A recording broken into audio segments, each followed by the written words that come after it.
if you can go back and talk to yourself 10 years ago and you got 60 seconds to share whatever it is that you can, and then boom, you're going to disappear, what would you say to that guy? I'd say know your worth. I've always wanted to be the quote unquote rock star in the group, right? Like I need to be the guy. I've never been content with just being a guy, right? Yeah. And so what happens is it sounds great, right? On the surface, it sounds, oh, he's a go-getter. But the roots of why I wanted to be the guy had nothing to do with just, I'm just a conscientious person that wants to do my best. I mean, there was a little of that, and there is that today.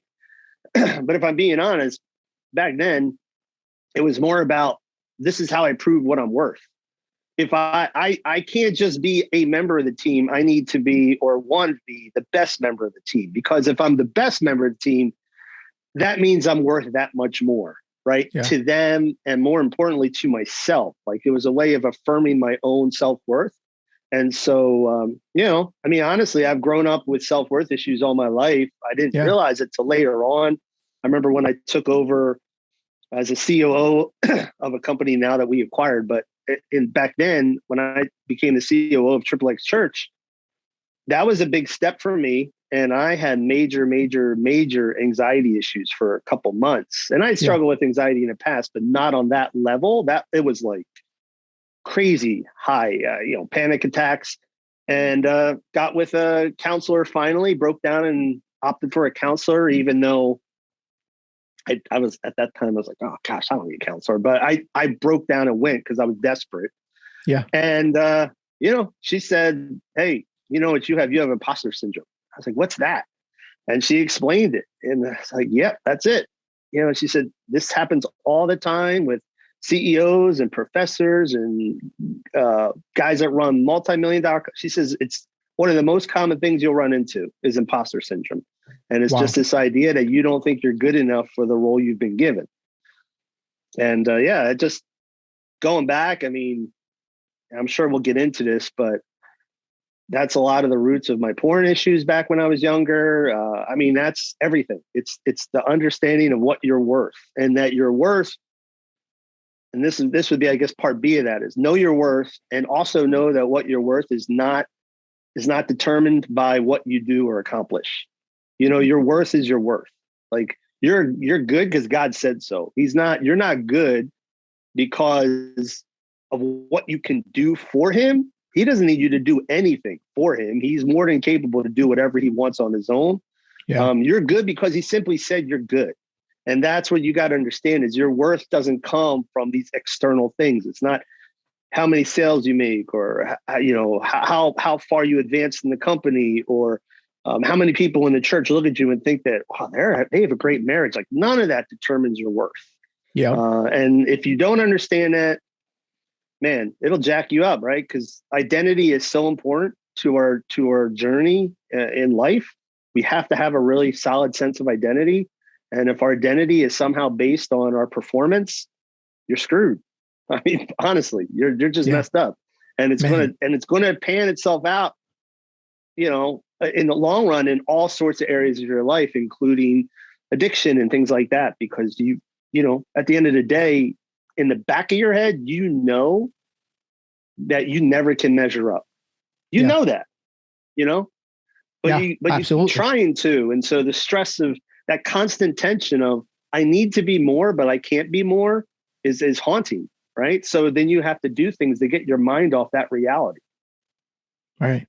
Man, I think the guys listening need to make sure that they just pause here, rewind about 3 minutes, and just start that over, because what you just dropped there was foundational. And it was so insightful, because what you're discussing is the thing behind the thing behind the thing behind the thing behind the thing that drives everything, right? Because what we tend to do as men is we want to solve problems. We all know that, right? We're looking at ourselves and we're saying, hey, what problems in my world are there, and what can I do to solve it? That's like your default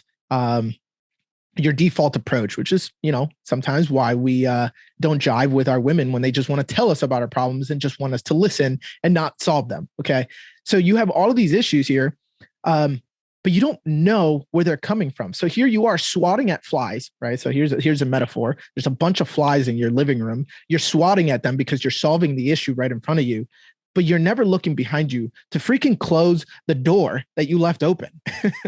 You know what I'm saying? Yeah. Just close the damn door, bro.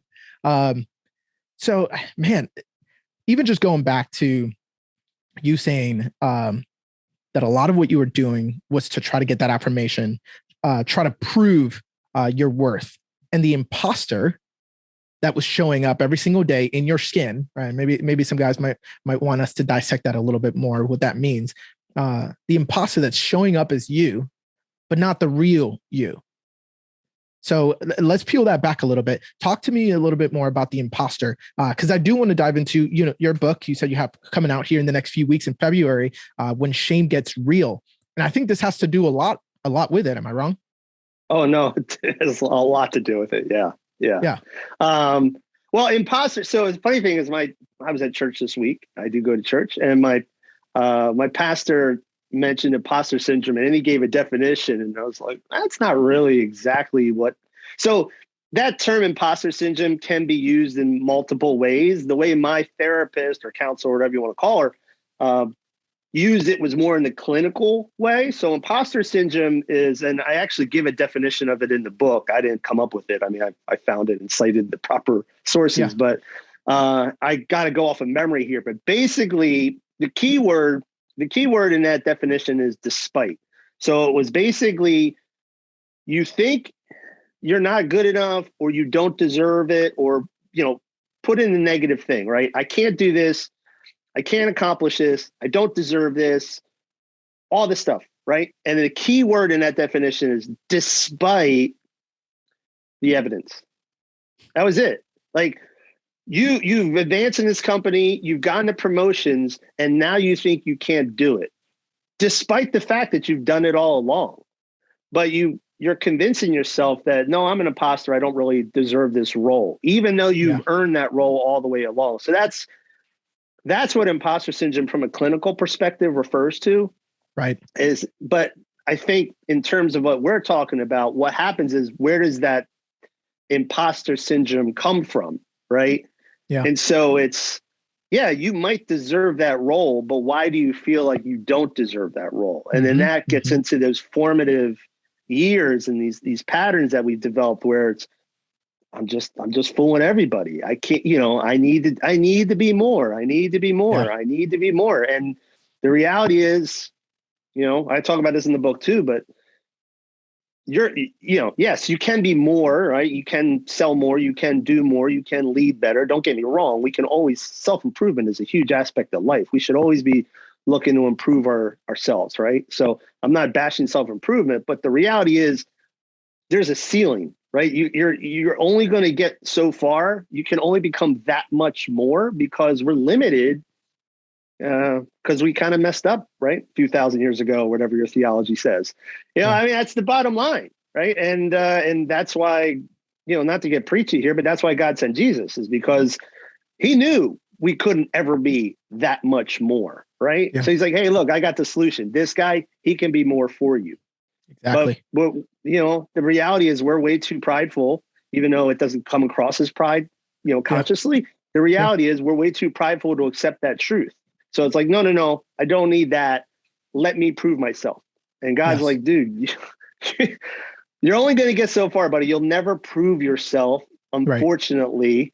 Right. And that's why you need this guy. So let's just pause, right? And so it's all that stuff that leads to imposter syndrome on the clinical level, right? Because we're just in that mode constantly of, I gotta get farther ahead. And we know somewhere deep down inside, we're limited, right? Yeah. But we don't want to admit it.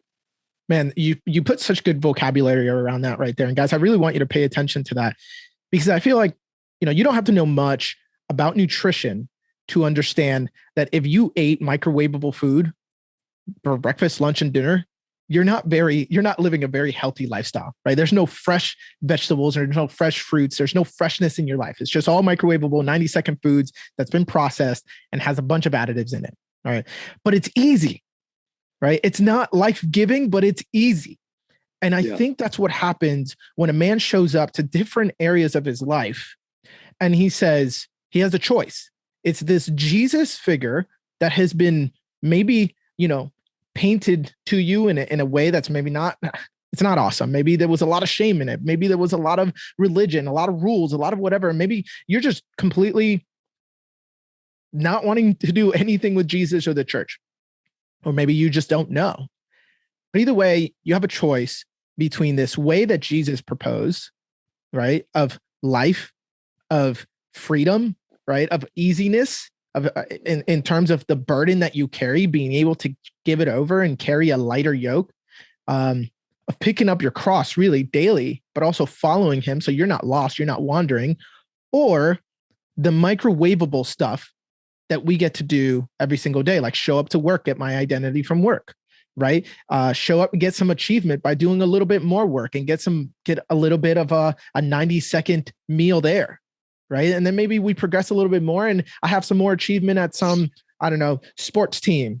Maybe it's the fact that people like me and I show up there in different ways. And so we continue to consume these easy meals rather than feasting on the one true bread of life. What do you think? Yeah, no, absolutely. I mean, I think that's when it comes to especially the stuff we deal with, like sex, porn, and all this stuff.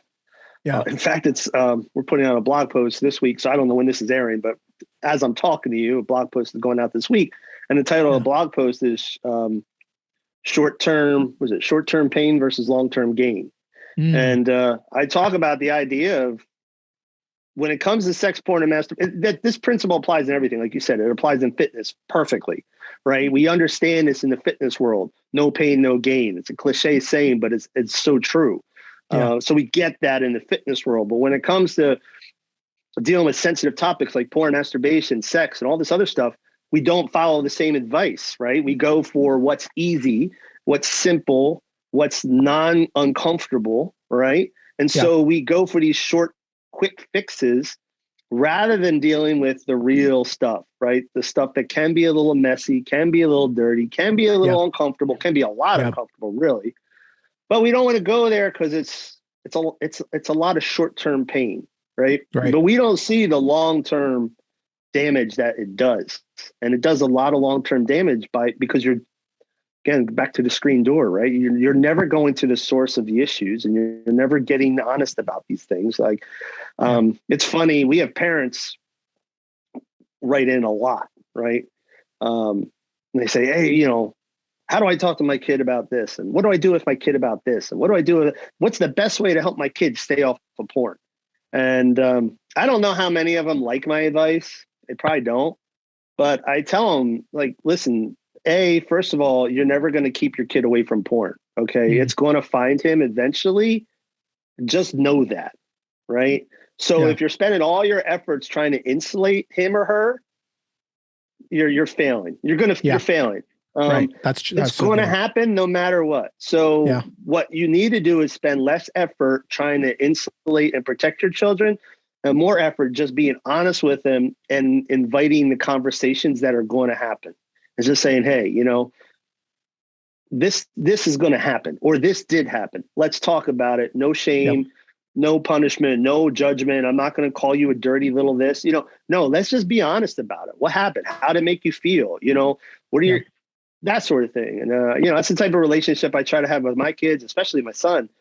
I tell him, buddy, listen, whatever happens, just tell me. Like, I'm not going to kill you because I've made all those mistakes and probably more.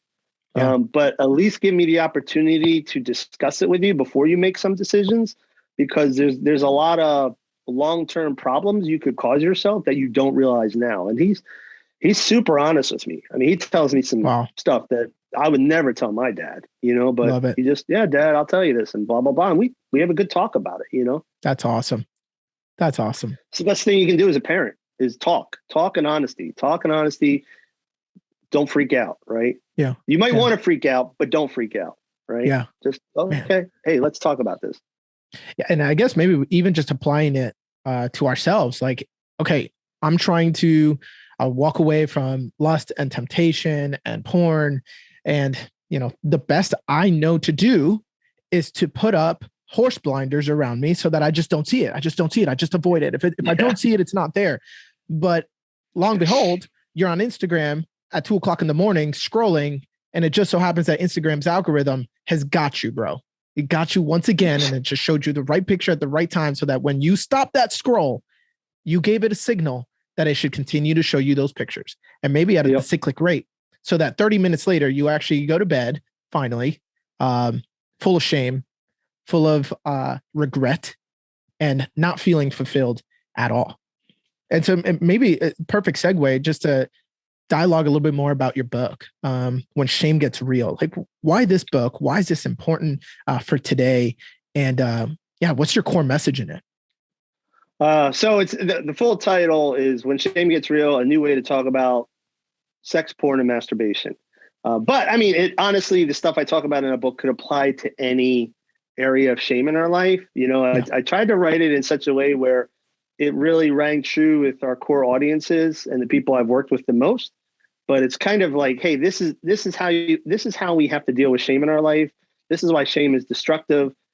But I'm going to share this information, particularly within the context of sexual shame, or shame that surrounds sexual behaviors, or shame that leads more accurately to unwanted sexual behaviors.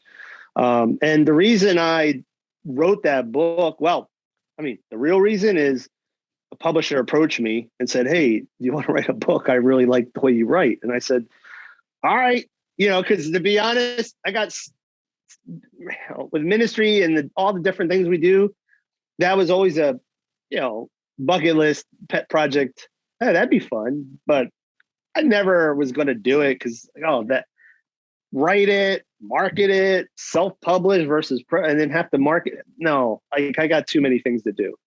So when someone came to me gift wrapped and said, "Hey, if you write it, we'll publish it," I said, "Okay, now we're good." Right. Yeah. So that's the reason I wrote it, to be honest. But the subject really comes from just years, particularly the last 2 to 3 years, but more so just the decade I've been dealing in this area of sexual integrity, if you will, and helping men specifically with porn and sex addiction issues and things like that. It comes from all those years of, I guess you would say, frustration, frustration with seeing what shame does to a guy, right? Or a woman, right? Because we help women too. And frustration about the fact, not only what shame does to somebody, but the fact that we as a culture, and I would say honestly, specifically or particularly a church culture, how we feed that shame problem by our avoidance of how we handle these topics, or by our avoidance of these topics, or by the toxic way we talk about these topics. For instance, it's funny, you said something about fast food, right? And I know you and I, even though I just met you, I know you and I would vibe pretty good, because I tend to, with the porn and sex and stuff like that, I often, I'd say 75%, 80% of the time, I will relate it to some sort of health or fitness principle, because it just works so well. And I'm into that stuff as well. So it makes sense for me, right? But I see the same things that work and don't work in the health and fitness field as in the recovery, if you will, field. It's almost like a mirror image, right? Yeah. But you said the fast food, and I've kind of used that as a what's the word? You said it's a poor, what I'm getting at, but it's like, why can't I think of it? It's what happens when you get to be 50, man. You start forgetting words. Anyway, but I've used that to talk about porn, because here's the thing, in the church world especially, we will go the easy route of just, it's going to sound weird, but picking on the porn industry, right? Oh, that bad porn industry. Oh, those evil porn people. Oh, that evil this and that bad this. And if we can just get rid of all that, life will be perfect. No, it won't. But it's easy to go there, right? Because they're the easy enemy. Yeah. And, why would you mess with that? That stuff is complete crap. And the reality is, if you're a guy dealing with this stuff, something in the back of your mind is saying, I know you said it's complete crap, but something doesn't ring true. And the reason it doesn't ring true is because porn does offer value. We just don't want to admit it because it feels really weird to say that, but it offers value. the value it, but what type of value? And I break it down to kind of like fast food. You said microwave dinners, but same idea is, hey, if you're starving and you need something and you eat a Big Mac, hope I don't get sued there, but you eat you eat a greasy burger. Okay, we'll put it that way, with some special sauce, lettuce, cheese. You know what? It's going to get you through the day, right? It's going to give you some protein. It's going to give you some carbohydrates. It's going to give you an excessive amount of fat, right? But it's also going to load you with sodium and all the bad fats. And if you keep doing that every day, you're going to end up in the ER by the time you're 30, right? I mean, it's going to eventually kill you. But don't pretend like that hamburger doesn't offer some value. If you're hungry, it's going to taste real good, and it's going to definitely offer you some value. And it's the same thing with porn. Like, porn offers value. We can't be afraid of saying that. If you're looking for connection, if you're looking for satisfaction, if you're looking for just a way to kind of numb out some of the unpleasantries of your life, if you're looking, all these things, right? Porn offers all of that because it's a one-way. The way you see it is it's a one-way street. Hey, I'm always here for you whenever you want me. You don't ever have to prove yourself to me. Yeah. If you want it, I'm here. Like, that's what we all want to hear, right? In life is, you don't have to prove yourself. I'm just here for you. Like, porn says that all the time. There's tremendous value in that promise. Actually, and even just to add on to that, whenever you eat fast food, people don't know this, but because it only fills you with fats and, the high sodium and everything, like, you actually get hungry quicker. So you're ready for your next fix of fast food much faster than if you would have eaten a full meal that was actually healthy and life-giving. Go ahead. Yeah. No, you're right. You're absolutely right. And that's one of the, like I said, you get the value, but there's a whole bunch of baggage that comes with that value that either isn't being disclosed to you or you just ignore. Right. So again, going back to the whole church thing, the problem is when we just approach porn as hey, this is evil. It's the problem. It's this, it's that. You miss the bigger picture, which is, no, there's all these other things that we need to deal with that have nothing to do with porn. But porn is the easy fix because it offers you a promise. And there's no denying that there's some truth to the promise it offers you. It does offer you something guaranteed. It's not lying to you. It will give you unconditional, whatever you're looking for.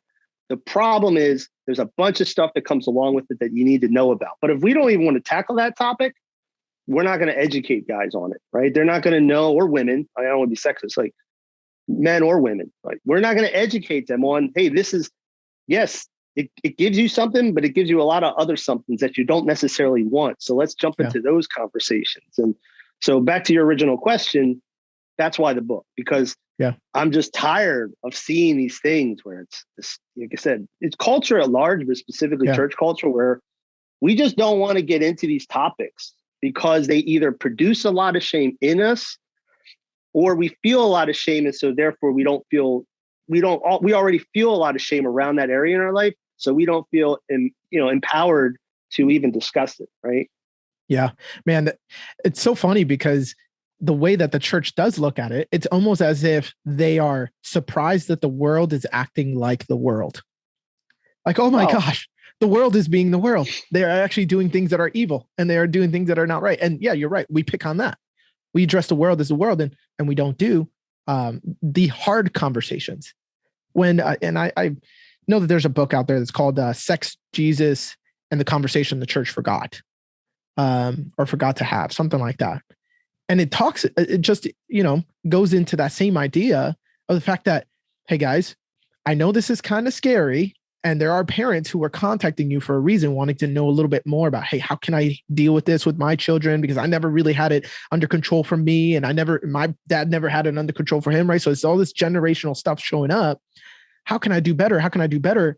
And then we look to church, and we're learning about all of these tools and things and spiritual truths, which is absolutely profound. But when the world gets more practical about the needs that we have than the church does, you're right. We're going to go to the fast food because, damn, those golden arches are just right there, and it's promising, and it's open 24/7.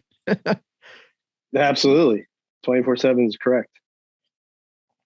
Okay. So I guess walk me through a little bit of how it is that you pitch your message in the book, being able to get a guy, from point A where he is before he reads the book to point B where he is after he reads the book. How are you bridging that gap of, hey, when shame gets real, here's what you can do about it? Yeah. So it's definitely going to appeal to a lot of guys because I'm a guy and I talk like a guy, but it's for men or women or parents or anybody. And it's really a message for the society and the church, a general message. But the book is more about, like, I spend part of the first part of the book, I talk basically about the damaging effects of shame, because I think sometimes we cognitively, I think we understand that shame is a problem, Yeah. but we don't necessarily always understand why it's a problem. We just know it's a problem. Like, it's bad, right? Shame is bad. I know the shame is bad, but why is it bad? We don't understand the profound effects it has on us, emotionally, biologically. I mean, there's so many different aspects of the shame thing that we just don't even give it credit for, and I deal with guys all the time who I'll say, dude, you're struggling with some deep shame here.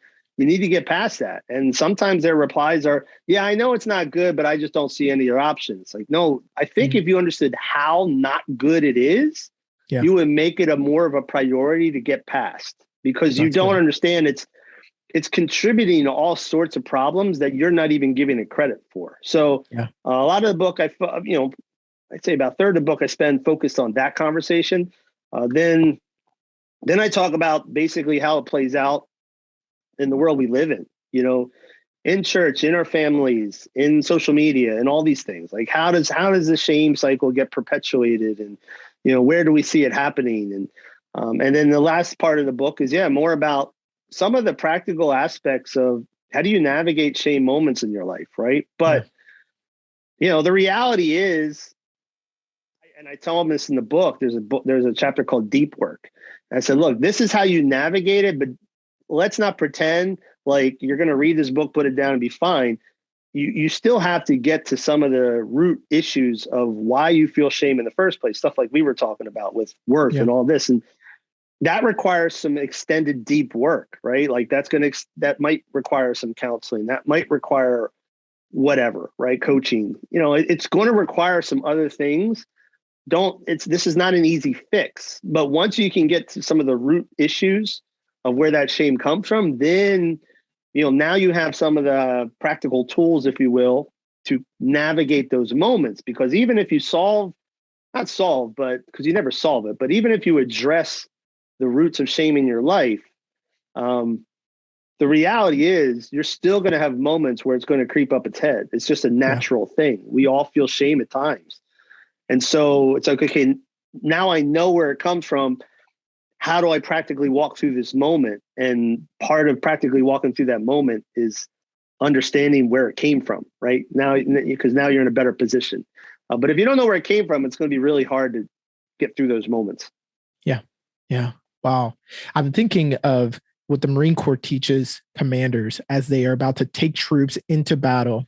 And when it comes to delivering orders that have the opportunity or have the potential to issue somebody's death, right, at the end of this operation.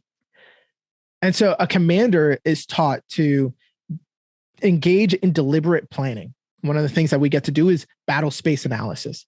It's where you do this deep dive into understanding where it is that you're going into. Now, there's a large battle space. Everybody's thinking maybe like a city, right? We're taking a city, we're taking a country.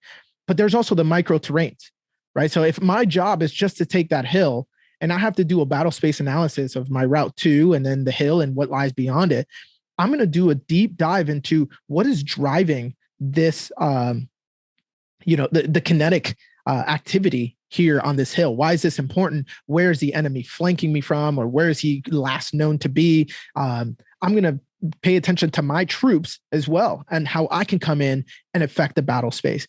And so I'm picturing, as you just were talking about, that this deep understanding of what I have available to me and what the battle space looks like from the enemy's perspective, and understanding even culturally, like what was going on there, what just happened there, what troops were just in the area, and what did they kind of contact did they receive in that area. And doing that, being able to walk away from that, that's 80% of your planning, right? The next 20% is delivering your order, making sure that everybody's ready to execute that, make sure everybody understands your order, and then you're moving out. But a lot of the times we're just like, all right, guys, we have a problem. It's that hill over there. It's called porn. We're just going to go ahead and tackle it. Let's go. And then guess what? You stop watching porn for a week. You stop lusting for 2 weeks. Oh my goodness, it's been a month and you're good. But man, that girl, she just looked at you a certain way, or she didn't look at you at all. Or that test that you got back, you got a way lower grade than what you thought, or the anxiety that you felt at work. And all of a sudden, there goes that relapse again. And then we restart that cycle, right? We're back, we scurry back to friendly lines and we're like, okay, how can we do this? One more time. Now let's try to do it again. Frontal attack, ready, set, go. No planning, no battle space analysis. And a lot of men get hurt. A lot of men get shot down. We walk out into the battle space without any armor, without any supporting artillery, without any covering fire. We show up to our own doom, right? Yep. Man, I can't wait to get the book now. I'm excited. I am amazed with some of the work that Brene Brown has been able to put out there with shame. Did you run into her at all in the writing of your book? Yeah. Yeah, I've run into her. I actually cited a lot of studies and stuff that had nothing to do with her, but just did a lot of citing and research. There's a book out there called, I won't say the full name, but because it might offend some of your listeners, it's called F Your Feelings by Ryan Muncie. Great book. I met Ryan before at a workshop. Good dude. I don't think he's a Christian at all, but he's a solid guy. Comes from a physiology like a fitness background, right? Like that's his background. Not a psychologist or psychotherapist, none of that, right? But the reason I liked his book so much was because he really did a ton of research and, just basically passed on the information that he found and then packaged it in a way that was relatively easy to understand. So I try to do the same thing with this. I did a lot of borrowing from other studies and things like that. It's also nice when you're going through it and you said, I think I want to write on this. Let me look into those studies, and you're looking for the work. And then you find this, paper or whatever that basically supports everything that you thought. It's like, that's refreshing. Where you, okay, cool. All right. I wasn't just making that up. There's actually some psychological or clinical background, this is great. All right, cool. I wasn't just, talking on my butt. So that's cool. But a lot of that. But I'm familiar with Brene Brown. She does obviously does some good work. Yeah. I read her book, Daring Greatly. And that's where I got a lot of my introduction with shame. And I started to bring some of the things I was learning from that book into conversations with men from all over the United States, from all different walks of life, wearing the same uniform as me, right? So a bunch of United States Marines. And man, I'll tell you what, you gotta have thick damn skin to be in the Marine Corps. I can see the light bulbs going off in different conversations with these guys who are tough, mean looking, hard nosed dudes. But when I tell them like, hey man, that thing that happened when you were little, it was shame. Somebody shamed you for something. Maybe you drew something and somebody was like, what is that? That's not how you draw or whatever, right? That was your first experience of shame. But you got so good at it over time that you no longer need anybody else. You can just do it on your own. Now you're just a shame producing machine and you don't even know it. You're just in this repetitive cycle. And I refer back to Marines just because, we like to think we're so badass. But even the toughest of these guys are like, I can resonate with that. And I'm interested in what's the effect of this? What does this do to our force when we are in a continual shame cycle? We shame ourselves, we shame each other. Well, what we found, and one of the things that we were talking about here offline, is that shame is going to decrease innovation 100% of the time. When I am made to feel like I can't show up as my authentic self and give to the world or produce out into the world, right? And admit who I truly am, I'm showing up at maybe, 50% of myself, the part that I know that you'll accept.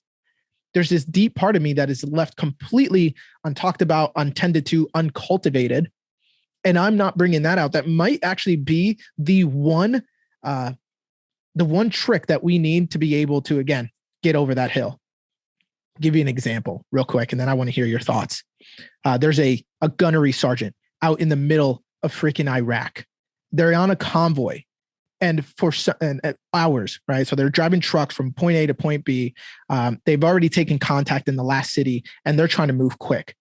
They get to a bridge, and the load that they have, the pallets are stacked too high so that the trucks can't move under the bridge. The only way to go around is to backtrack an hour and a half, find a different route, and take fire again, number one, be completely late for the mission, number two, and, possibly run out of gas. And there was this PFC just in the Marine Corps, his first deployment. He's probably been in the Marine Corps for maybe 3 months, and he's already out in Iraq. And he kind of just walks over to the gunny. He says, "Hey, gunnery sergeant, what is it? What is it, man? What is it? I think I have a solution to the problem." And at complete risk of sounding stupid, the guy says, "We can deflate the tires, and that should lower it enough for us to pass under the bridge, because the vehicles have a self tire filling system. They can fill the tires on their own, right? So we can deflate it, move over, and then it inflates on its own." The entire convoy was moving because one guy was vulnerable enough to show up and say, "Hey, I think I have a solution. I know that you guys are the experts and I'm just a lowly PFC. I know we're in the middle of possibly taking fire where this is a critical situation, but I'm going to show up as my authentic self. And hey, this is what I'm thinking right now." What are your thoughts?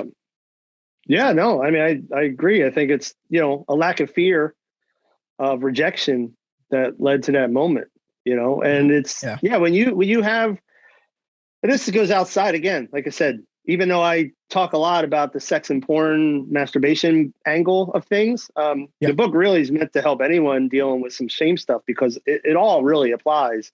Exactly. But, I know firsthand what it's like to limit yourself because you are fearful of rejection, or you question your own capabilities. It's funny. I won't go into names, but worked for a company, let's just put it that way. And I remember for years, working for them, I would get the answer from the big boss, because I had two bosses, basically, a big boss and like a second in command guy, right? Yeah.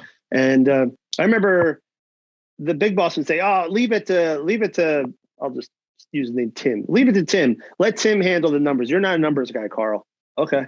Yeah, no. What are you messing with that stuff for? Leave it to Tim. Tim's smart enough. He'll handle this. Okay. You just do what Tim tells you. Okay. Right. And then years later, after I quit, and then the big boss comes back to me and says, "Hey, we're firing Tim. Do you want to take his position?" And then all of a sudden I was the numbers guy. Right. And it's like, wait a minute. I wasn't a numbers guy, but now all of a sudden I was the guy that, hey, just send it to Carl. He'll figure out if this is a good idea or not. Yeah, and all of a sudden I was the systems guy. Before, all I used to hear is, "Carl, you're not a systems guy. Tim's a systems guy. Just do what Tim tells you." And I started believing it. People say, "Hey, are you no, leave it to," I'm just, and then I realized, no, I'm actually a systems guy, probably better than Tim. Right. But Tim would always have me do all the work for him.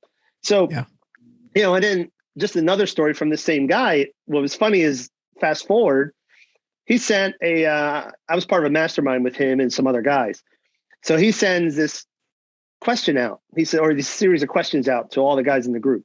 He says, "Hey, get these questions answered from 3 or 4 people to know you the best, and bring the answers to our next meeting." Right.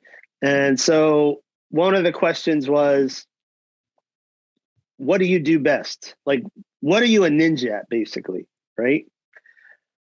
I had heard for years, right, both before the Tim event and after it, I had heard for years that, you're not a creative, you don't do this, you don't do that. You're like, now I'm a systems guy. I had come to believe that what I was best at, this is how I'd expressed it. What are you best at? I'm best at figuring stuff out. That's what I'm best at. Give me a problem. I'll figure out how to make it work through systems and technology, right? That's what I'm best at. That's what I said. That's what I was told. Hey, dude, you're the guy. If I have a problem, I'm going to give it to you. You'll figure out a way to make this all work together, all these different things, right? On a technology level, you'll figure it out. I sent it out to a bunch of people. I was convinced that's what I'm best at. Nobody said that except for him. I sent it to him, the boss, and he came back and said, yeah, you're best at that. Definitely. Okay. Everybody else I sent it out to, nobody said that. Nobody. The overriding opinion was basically that I'm best at relationships. Wow. That I know how to deal with people. And, it doesn't matter if they're, a pastor or a guy on the street or a drunk Eagles fan or whatever. Yeah. You just know how to hang out and relate with people and deal with people. And you don't have a problem building connection with pretty much anyone. Like, again, I'm not trying to be braggy. I'm just saying that was the gist of what I'm best at. I was like, wow, I never really thought of that, Right. And, and then years later, launch a ministry. And I mean, honestly, when I launched it, in theory, based over the past 8 to 9 years of what I've heard and believed about myself, it's like, can you pull this off? I don't know if you can pull this off. Like, do you have the ideas to do this? Do you have the creativity to come up with some cool things? Mm-hmm. And, I just had to go for it. And I started realizing that, oh, no, I can do some of this stuff. Oh, no, I don't need to limit myself here. But again, all of that limiting behavior and beliefs were coming from some sort of shame and inadequacy in that I've bought into. Exactly. So exactly. Yeah. And like in essence, creativity, right? It stifled creativity. It stifled me stepping out and doing certain things because I didn't think I could do it. Yeah. And I'm sure there's guys listening right now who they're limited. Maybe they might not be able to put that language to it right now, but they're limited. And, a lot of times we subscribe to different podcasts, we subscribe to different email lists, we subscribe to different followers, whatever, or, YouTube videos. But when it comes to shame, we don't know. Sometimes we unknowingly subscribe to shame in so many different areas of our lives. And we're getting fed with shame content left and right. And guys, right now, this is an invitation for you to unsubscribe to shame. But unsubscribing to shame, and I think you'll agree with me here, Carl, takes that deep work in a community. And that community has to offer that authenticity that you need to be able to put yourself out there and develop yourself as the man that you were created to be. What are your thoughts, man? Yeah, absolutely. I mean, that's the whole, we have something called the Live Free Community app, and it's an online community for men that deal with porn and masturbation or whatever you want to call it. We have livefreewives.org, which is for spouses, because spouses have to deal with their own shame issues because of their husband's infidelity or sexual betrayal or whatever you want to call it. Yep. And we have something called Small Groups Online, which are weekly small groups that are recovery focused primarily, but they're weekly small groups, like led by a trained leader. And so we have all these communities, and that's the essence of what we deal with is, hey, we want to provide a space where you can get real. I say this a lot, like, we're not in the business of how it is. I mean, we're not in the business of how it should be. We're in the business of how it is. Right. I'm not saying it should be like this. You shouldn't have to go to an online community to talk about your unwanted sexual behaviors. You shouldn't have to go that route just to be heard. You shouldn't have to, but you do, right? Yep. It isn't the way it should be. It is what it is. And because it is what it is, we want to provide a space for those guys to have those conversations without the shame. It doesn't matter what it is, porn, whatever area of life. Yeah. If there's a shame issue there, you definitely need a community around you of some sort that's that's actually a subchapter, if you will, in the chapter Deep Work in my book. That's the last thing I say is you have to have community, because there's going to be moments in that journey where you're going to question. There's going to be moments where things ain't going to go right. You ain't going to ever do that. You'll shut down at some point because you're going to meet adversity. You're going to meet setbacks. And quite frankly, you're going to meet a whole lot of fear. And if you try to do it by yourself, it's not going to work. You've got to have people around you that are going to champion you, and then also call you out when you need it, right? Heck Because yeah. sometimes, the being authentic thing can go the other way, where it's, Mm-hmm. hey, I'm just being real.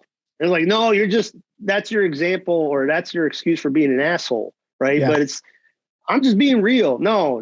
There's a difference between being authentic and real and doing what you're doing. That's not Yep. being Yep. real, right? So you need those people in your life too, to be like, hey, listen, man, I like what you're doing, but the way you're going about it, not Mm-hmm. good, right? Mm-hmm. Let's dial it back a few notches and figure out what's going on here. So you Right. need community for multiple reasons, but absolutely, I would say, especially when it comes to the shame topic, if you don't have some sort of community around you throughout that process, it ain't happening.